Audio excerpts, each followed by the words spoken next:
baru diberitahu satu, sudah 10 keluar dari mulutnya. Nah, sekarang pertanyaan, kenapa anak-anak kita begitu? Kenapa kira-kira? Apakah sepenuhnya salah anak? Tidak. 90% salahnya orang tua mendidik anak kita. Salah. Salah dari mendidik. Silakan baca hasil penelitian psikologi pendidikan. Silakan baca tulisan-tulisan di koran, di majalah tentang proses pendidikan. Silakan. Tapi keliru dan sesat ketika Bapak Ibu tidak buka Quran, khususnya surah Luqman untuk mendidik anak. Kita baca riset rujukan dari Eropa, rujukan dari Amerika. Tapi kita tidak pernah buka Quran dalam mendidik anak. Hakul yakin, kalau kita jauhi Quran mendidik anak, maka anak kita bisa jadi cerdas, bisa jadi jabatan tinggi, tapi tidak tahu sopan santun kepada orang tuanya. Kan orang tua kita sekarang merasa hebat kalau anaknya pintar bahasa Inggris. Ustadz, itu anaknya hebat betul tetangga saya. Kenapa? Itu belum SD itu Ustadz sudah lancar bahasa Inggris. Apa hebatnya? Banyak yang begitu. Masa banyak Ustadz? Silakan bapak-bapak ke Inggris. Tanya Pak Menteri. Tanya Pak Menteri. Itu anak-anak di Inggris dari kecil dia bahasa Inggris, Pak. Bener. Ayo. Meskipun dia lancar bahasa Korea, bahasa Inggris. Kalau berdoa dia pakai bahasa Inggris. Oh my God, please help me my mother. Pasti dia pakai bahasa Bugis juga kalau dia orang Bugis. Ya kan? Ngapain Pak? Maka didik anak kita Quran kembalinya. Satu kisah. Rasulullah ke suatu tempat. Dalam perjalanan ke tempat tersebut, Nabi melewati pemakaman.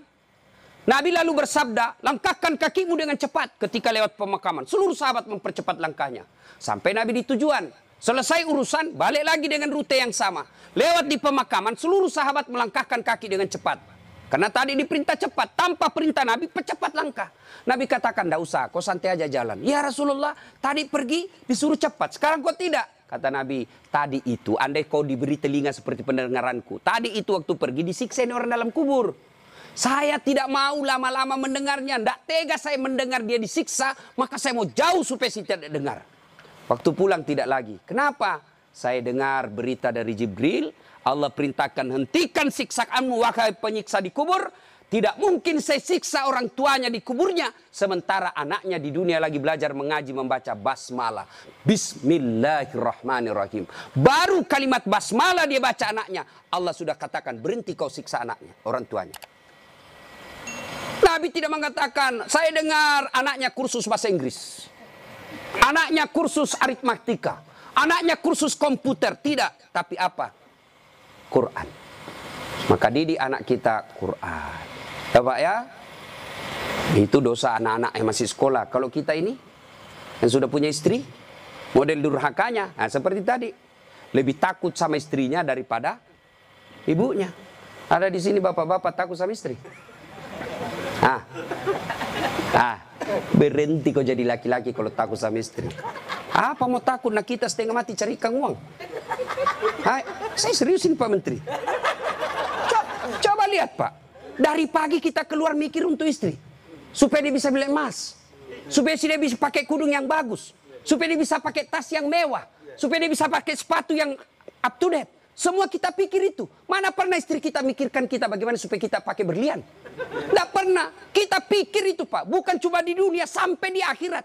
Makanya tidak masuk akal saya kalau ada suami takut sama istrinya. Mana mau takut? Semua kita tanggung dunia akhirat. Ya, di dunia kita tanggung AC-nya. Di dunia kita tanggung cicilan mobil. Di akhirat kita tanggung lagi dosa istri. Lalu dia kasih takut-takut kita. Pret! Bagaimana ceritanya? Lain kalau dia kasih kita model 10 miliar. Kau sudahlah, kau duduk saja. Kita takutlah nanti habis modal. Tapi kalau kita juga yang cari uang. Lalu kita takut sama istri. Tidak masuk akal saya. Ya nggak Ustaz. Dia pecahkan piring. Kalau dia pecahkan satu, kasih pecah satu lusin. Kenapa? Piring boleh dibeli. Harga diri sebagai suami tidak boleh diinjak-injak istri. Takbir. Yang takbir pasti takut sama istrinya. Coba. Itu kan ada laki-laki dosa sama mertua, sama ibunya gara-gara takut sama istri. Contoh ya. Nih dapat bonus di kantor. Lalu suaminya berkata, Ma, Ini kan COVID lama kita tidak kunjungi bapak di kampung. Kita kunjung tentu bawa wabah buat ibu bapak kita. Sudahlah, ini bonus kita transfer aja. Mudah-mudahan ini bisa digunakan ibu. Beli makanan kesukaan. Dia menikmati air usia senja. Apa kata istrinya? Apa? Ibumu terus. Kawin kok sama ibumu? Nih dongo. Mana orang bisa kawin sama ibu? Ada kan ibu ngomong begitu, beleng-beleng. Ini asli beleng-beleng. Mana bisa pilih kok, mamamu atau saya? Mana bisa dipilih antara ibu dengan istri? Ini pilihan yang tidak masuk di akal. Kalau saya istri saya bilang begitu, ceraikan saya. Sini kok, saya ajar kok bagaimana isi formulir penceraian. Benar Pak, jangan sampai bapak berdosa gara-gara takut sama istri. Hilang berkah hidup rumah tangga kalau ibu takut sama istri, berbuat baik sama orang tua gara-gara takut sama istri.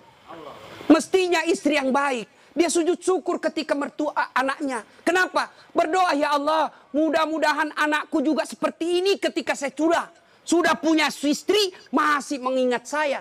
Tapi kalau dari kecil anak kita dipertontonkan tidak boleh berbuat baik sama mertua, maka begitu ibu nanti juga tua, dikasih masuk panti jompo sama anak mantunya. Si mau kok.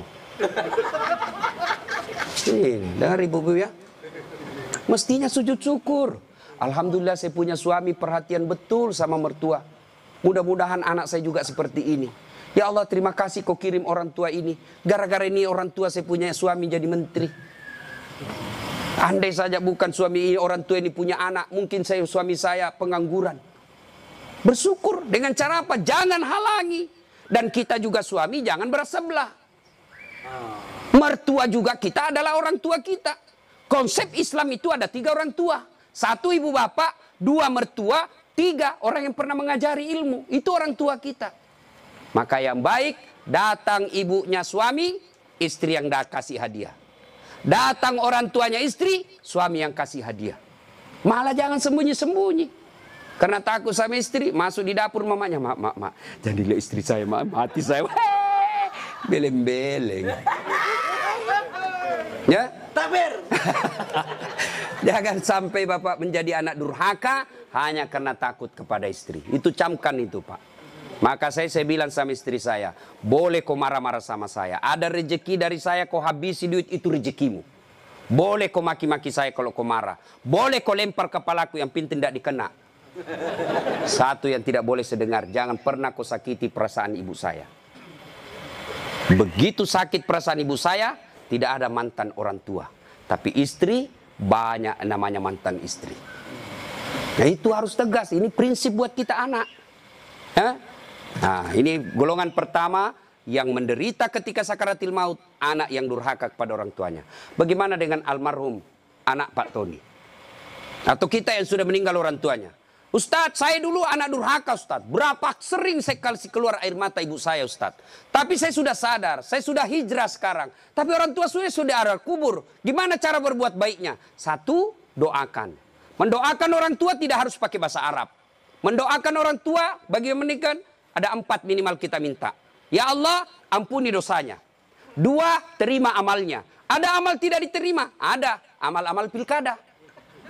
Sumbang jilbab 10.000. Supaya dicoblos. Nah, nanti ya Allah mana jilbabku 10.000 kata malaikat, bos pilkada jilbabmu.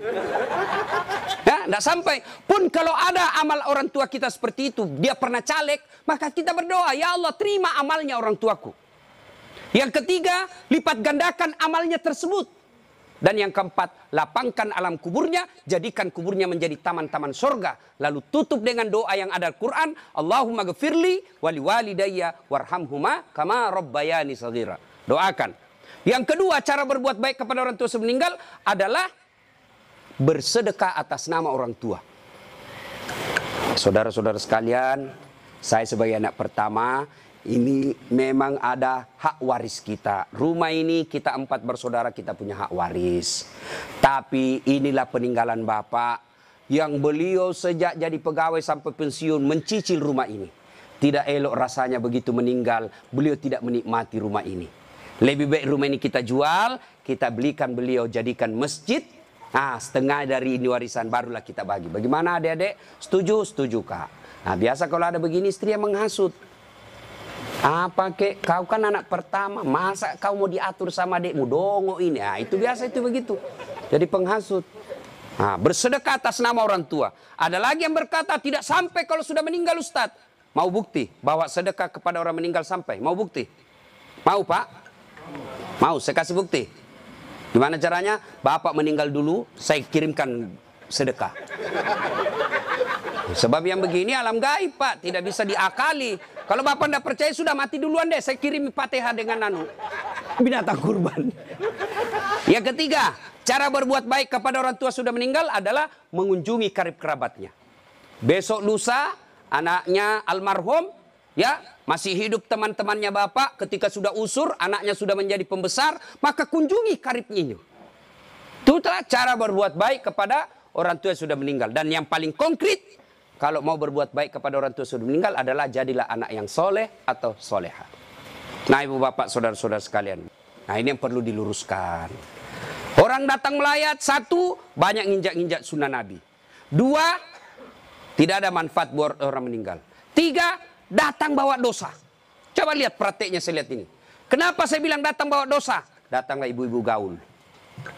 Kudung hitam, baju hitam, rok hitam, kacamata hitam, payung hitam. Saya tanya, kenapa hitam-hitam? Dia bilang, Ustaz, selebriti.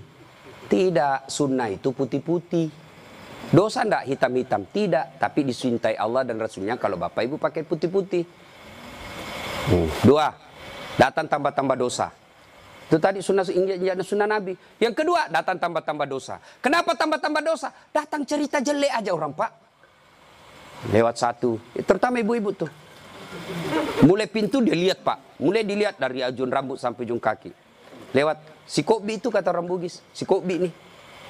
Apa? Dia tidak cerita tapi mulutnya matanya sinis. Kenapa? Lipstiknya palsu. Kenapa kau tahu? Melengket di giginya. Sudah satu dia gosip, lewat lagi satu. Tidak serasi kudunya sama roknya. Dia bilang iyo kayak umbul-umbul. Bahkan Ustadz pun digosipnya. Lewat Ustadz Dasar, itu juga bajunya yang di YouTube. Tadi saya lewat, ada saya dengar, itu juga bajunya yang di YouTube itu Pak Ustadz. Kenapa? Saya pakai baju kau yang sibuk. Nah, itu gosip. Maka ibu majelis taklim saya di Makassar, saya anjurkan. Ibu datang melayat, satu, ada wudhu. Dua, bawa Quran minimal surah Yasin. Tiga, begitu datang, ibu baca Yasin bareng-bareng. Tidak bisa baca Yasin bareng-bareng, itu majelis taklim yang baik. Ketua majelis taklimnya, saudara-saudara sekalian, mari kita baca Yasin bareng-bareng, saya pimpin. Itu majelis taklim yang manfaat. Bukan ngurus baju seragam. Apalagi memanfaatkan pilkada. Pak, anggota majelis taklim saya 300 Pak. Tapi amban Pak, tapi minta tolong seragam Pak ya. Ada juga majelis taklim memanfaatkan begitu proposal banyak ketika pilkada. Nah, maka majelis taklim yang bagus, ada orang wafat, pimpin tahlilan. Sudah itu tidak bisa baca Yasin Ustaz. Sudah baca Al-Fatihah. Buru-buru Ustaz. Sudah baca Qul huwallah 3 kali. Masih juga buru-buru Ustaz. Sudah tidak tahu baca itu semua Ustaz. Sudah baca saja la ilaha illallah, la ilaha illallah, la ilaha. Itu aja kita ulang-ulang selama kita melayat. Itu pun tidak bisa Ustaz. Ya sudah kau diam saja. Tidak bisa juga diam Ustaz. Ya cepat kau pulang.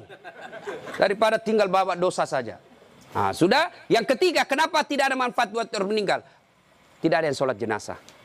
Bagaimana orang lain mau sholat jenazah? Keluarganya aja tidak ada sholat jenazah. Mantunya sibuk ngurus ambulans, iparnya sibuk ngurus tenda, anaknya sibuk ngurus konsumsi. Tidak ada ikut sholat jenazah. Orang lain yang sholat jenazah. Orang lain belum tentu ikhlas. Banyak yang sholat Ustaz. Kenapa banyak? Karena bapaknya menteri. Jadi tidak ikhlas orang.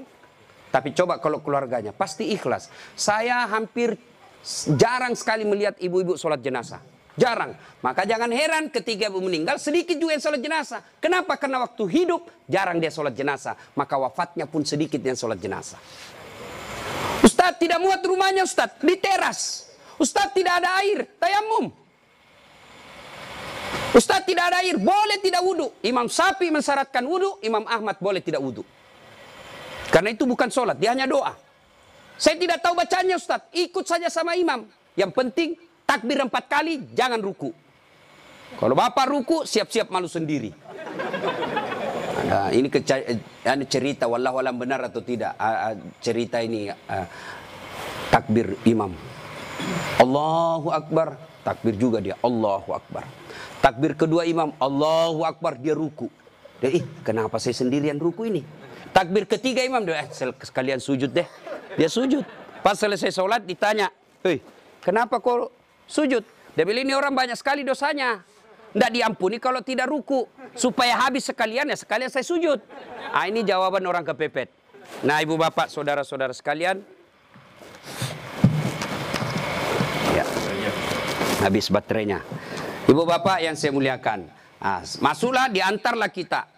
Nah, diantar ini lagi yang banyak kadangkala mempermalukan Islam. Saya tidak tahu kalau di sini.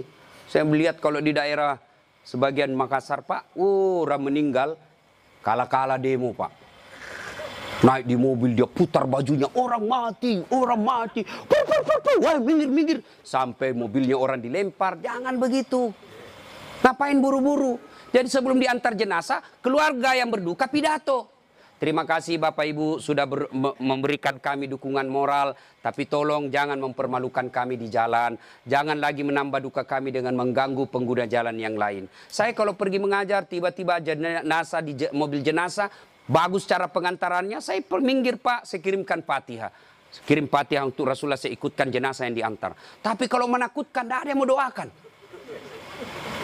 Ya, ngapain buru-buru? Ngapain buru-buru? Kan ada lagi yang paham, tidak tahu dari mana dia belajar. Katanya kalau terlambat disiksa. Bagaimana ceritanya? Kalau dilewati 5 manu, disiksa orang meninggal. Orang meninggal kalau dia... Itu orang sholat, bagi orang yang hidup, orang meninggal, tidak bakal dia disiksa gara-gara dia terlambat dikubur. Ngapain buru-buru? Itu juga sudah ada anunya, liangnya sudah siap. Semua apa perluan pemakaman sudah siap. Apalagi kalau ada wasiat orang yang meninggal. Jangan kau kubur saya sebelum anakku datang dari Amerika. Wajib kita tunggu. Itu wasiat. Ada 7 kewajiban orang hidup terhadap orang mati. 1 diantaranya wasiat. Kecuali wasiatnya bertentangan agama atau melanggar mengandung mudarat. Misal, jangan pernah kau kuburkan saya di tempat kopi. Kuburkan saya di kampung. Tapi keputusan pemerintah pukul karena dia wafat karena COVID, ya boleh tidak diamalkan wasiatnya. Kenapa? Karena dia mengandung mudarat. Atau dia bilang kuburkan saya di kampung. Tapi begitu mau dikuburkan ada badai, tidak bisa nyebrang pulau. Nah, boleh itu karena di luar kemampuan kita. Atau besok-besok saya meninggal kasih narkoba di atas kuburku. Karena dia pecandu narkoba. Tidak boleh itu Pak, melanggar ya. Jadi Bapak, saudara-saudara sekalian. Nah, sampailah kita di pemakaman. Nah, ini juga yang perlu diluruskan. Berapa banyak orang yang sampai pemakaman tidak melaksanakan sunnah Rasul. Diajarkan begitu sampai pemakaman, ucapkan Assalamualaikum ya ahlal kubur. Ya, tidak tahu itu cukup. Semoga keselamatan bagi kemuliaan ke semua penghuni kubur. Insya Allah saya ikut menyusulmu. Nah, ada lagi pelanggaran yang kita lakukan apa? Menginjak-injak batu nisan. Tidak boleh sama menduduki batu api neraka itu Pak. Ada yang sampai duduk sambil merokok di atas batu nisannya orang. Tidak boleh. Pemakamannya padat Ustaz. Bapak tidak usah masuk. Cukup yang memikul. Bagaimana yang memikul Ustaz? Boleh karena dia darurat. Karena kalau satu langkah jatuh Pak, jatuh jenazah. Sudah dimakamkan? Nah, sudah selesai. Kembalilah pemakam. Ya, tinggallah kita. Bapak merantau ke Papua. Tidak nyaman di Papua, kembali ke kampung, Sulawesi Tenggara. Merantau lagi ke Surabaya, di Surabaya tidak nyaman, kembali lagi ke kampung. Merantau lagi ke Makassar, Makassar tidak nyaman, kembali lagi ke kampung. Masih ada pilihan. Bapak pegawai negeri ditugaskan ke Papua, tidak nyaman, tidak ada sinyal, Bapak boleh pensiun dini. Tidak disenang saya sama menteri saya, boleh Bapak pensiun dini, tidak ada masalah. Tapi begitu Bapak masuk kubur, senang tidak senang, tinggal kau di situ, tidak boleh kau keluar lagi. Siapa orang yang tersiksa dalam kubur? Yang pertama kata Nabi, al-mutahawilu bis sholah, yang menganggap enteng sholat. Orang yang menganggap enteng sholat Pak, jangan, sudah. Sholat itu di akhirat nanti barcode. Bapak beli elektronik kan sekarang pakai barcode, ya kan?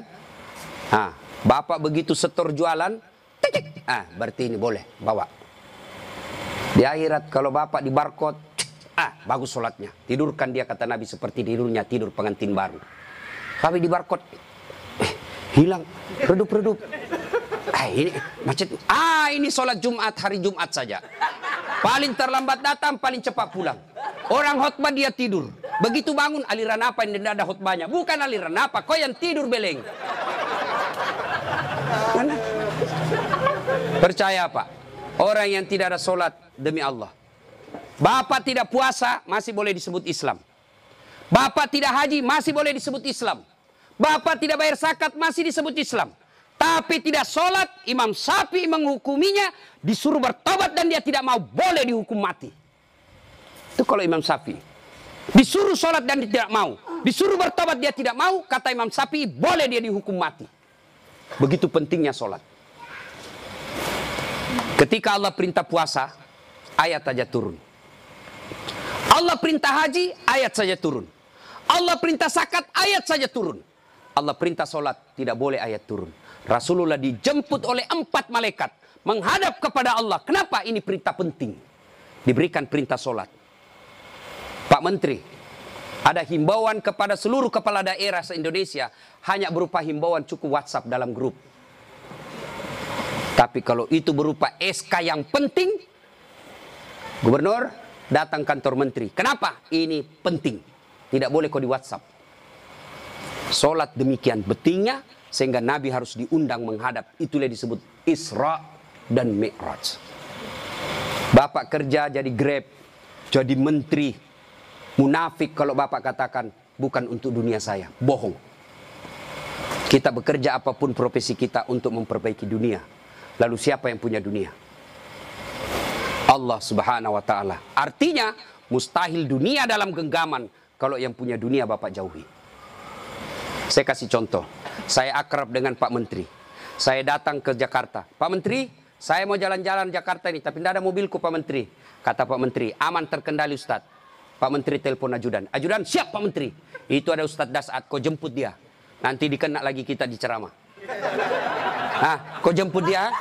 Kasih mobil yang bagus, kasih pengawalan, jangan lupa kasih pembeli pulsa. 1 jam kemudian datang ajudan. Tapi Pak Ustadz, kiriman Pak Menteri. Aman, selesai masalah saya di Jakarta. Kenapa? Saya akrab sama Pak Menteri. Anda dari Makassar tidak pernah ketemu, tidak pernah silaturahmi, tidak pernah didengar namanya, tidak pernah lihat. Assalamualaikum Pak Menteri. Boleh pinjam mobilnya? Siapa ditelepon Pak Menteri? Ajudan? Bukan. Siapa? Kapolres. Tangkap itu, penipu. Tidak pernah ketemu pinjam mobil. Pasti penipu itu. Demikian juga dengan Allah. Bapak tidak pernah sholat. Tiba-tiba sakit, ya Allah, saya sudah capek sakit, ya Allah, sembuhkan penyakitku. Allah berfirman, malaikat, karena dia sudah capek sekali cabut nyawanya. Sholat Pak. Apa alasan Bapak tidak mau sholat? Coba bilang, ayo malas sholat ini. Ayo, bilang kok apa? Saya tantang kok ini hari. Paling ibu-ibu haid. 3 kali haid 1 bulan. Kenapa tidak sholat? Lagi mens. Kenapa tidak sholat? Datang bulan. Kenapa sholat? Iya, halangan. Itu aja, semua itu 3 kali 1 bulan. Mana bisa. Bilang suaminya, kenapa belum sholat ibu? Biasanya cuma 5 hari, ini kok sudah 7 hari belum sholat. Orang belum bersih. Masih ada sedikit-sedikit. Dia bilang suaminya, kok bohong ya? Apa bohong? Saya kasih lihat kau. Beleng-beleng. Apa kasih lihat dong kok? Apalagi ibu-ibu banyak tidak sholat. Kalau ada pesta pengantin, mukanya dikira tembok, coklat, biru, krem, abu-abu. Apalagi banyak ibu tidak sholat, gara-gara apa? Jilbab. Jilbab sakaratil maut. 3 lapis. Saya ini keliling-keliling ceramah Pak. Saya ke Brunei, itu ibu di sana, siku 3 saja kasih peniti selesai. Di Malaysia juga begitu, Filipina Selatan juga begitu. Saudi, lebih gampang masuk, kasih selesai Pak. Di sini la haula wala quwwata illa billah. Bingung saya bisa lihat, dia pengantin. Gimana caranya dipakai ini ya? 3 lapis Pak, ada miring-miring sedikit. Ada cipin-cipin ini, ada kayak pohon di belakangnya. Begitu dia bilang suaminya, Bu, kau pergi sholat. Sadar kok Pak, saya sadar, saya suruh kau sholat. Bisa sholat, kau ndak lihat ini Pak, 1 jam dipakai di jilbab. Dongo. Gara-gara jilbab ndak sholat, beleng-beleng. Ya nggak tahu Bu, saya suruh sini sholat Pak. Adik-adik, saya bisa cerita seperti ini karena saya alami. Percayalah Pak, mustahil Allah sengsarakan hidupnya orang baik sholatnya. Tuhan apa yang sengsarakan hidupnya orang baik sholatnya? Udahlah Pak, Bapak mau dekat sama Pak Menteri, ndak usah cari muka sama Menteri. Muka Bapak sudah bagus. Ada juga siapa? Ya, cemen lu men. Kerja aja yang baik. Selebihnya sholat, minta kepada Allah. Kecil buat Allah jadi menteri. Kecil buat Allah dapat proyek, kecil. Jangankan yang tidak masuk, yang masuk akal. Tidak masuk akal Allah kasih. Masuk akal enggak manusia dibakar hidup-hidup bisa hidup? Masuk akal enggak? Enggak masuk akal. Tapi kalau Allah mau, Ibrahim alaihissalam dibakar keluar kedinginan. Masuk akal enggak perempuan hamil tidak pernah disentuh laki-laki? Kata ilmu kedokteran enggak mungkin Ustaz. Tapi kalau Allah yang mau, Siti Maryam. Akhir Isa tanpa pernah disentuh laki-laki. Cuma sekarang banyak perempuan mau sayangan Siti Maryam. Ada suaminya, ada anaknya, beleng-beleng. Coba. Coba. Subhanallah. Banyak kejadian tidak masuk akal tapi terjadi. Masuk akal enggak orang bisa hidup dalam perut ikan? Ada pernah masuk perut ikan? Kalau saya ikan masuk dalam perutku. Kalau Allah yang mau, Yunus alaihissalam 40 hari dalam perut ikan, hidup keluar dengan selamat. Apalagi sekedar punya mobil kecil buat Allah, kecil. Lunas rumahmu kecil buat Allah, terhindar dari wabah kecil buat Allah. Allah cuma minta ista'inu bisabri wassalah. Sabar, perbaiki solatmu, saya yang selesaikan semua masalahmu. Itu janji Allah, bukan janji caleg. Kalau caleg Pak dikasih semua kita namanya Pak, pilih saya, gampang, sama-sama kita orang Bugis. Ini masalah, ada masalahmu telepon saya 24 jam. Begitu ada masalahnya dia ganti nomor HP-nya Pak. Bapak saudara-saudara sekalian, banyak yang ini saya sampaikan tapi waktu yang terbatas. Pada akhirnya saya tidak pernah berpikir berdiri di tempat ini. Mestinya jadwal saya ada di Makassar takziah malam ini. Tapi begitu Pak Herman telepon dan dibicarakan saya sama Pak Menteri, saya lupa janji saya 2 Pak. Ceramah saya hari ini di Makassar, saya lupa Pak. Itu pasti karena orang yang meninggal orang baik.